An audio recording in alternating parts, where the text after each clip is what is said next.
the Action Campaign's video series explaining the legislative provisions in the Affordable Housing Credit Improvement Act of 2023. In this video, Ariane and I will discuss how Section 502 would make more properties feasible in rural areas by modifying rural income eligibility rules. The AHCIA takes several steps to make it easier to finance affordable rental housing in rural areas. In another video included in this series, we discussed how the Rural Basis Boost would allow properties in rural areas to get more housing credit equity, which would reduce the amount of debt those properties would need to take on and make rural properties more financially feasible. More resources overall, through the cap increase and lowering the 50% test, will also do a lot to help rural areas. But what else does the Affordable Housing Credit Improvement Act do to support development in rural communities, Ariane? That's a great question, Jennifer.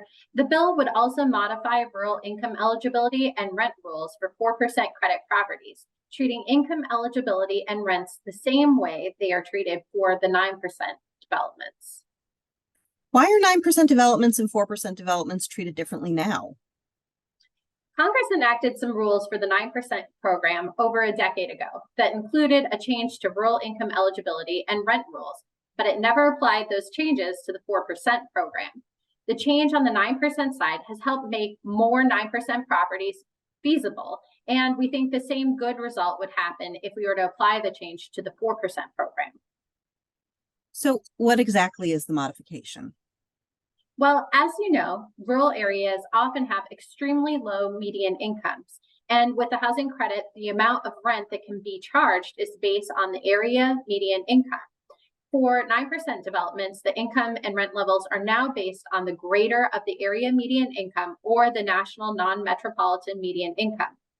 That means that rural areas that have a lower median income than the national non-metropolitan median can get a little more wiggle room for both eligibility and rents.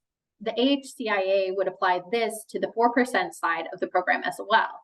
Not only would this make 4% bond finance developments more feasible in rural areas, it would also streamline the housing credit program by aligning program rules. Thanks, Ariane. For more of our video series, visit the Action Campaign's website at rentalhousingaction.org.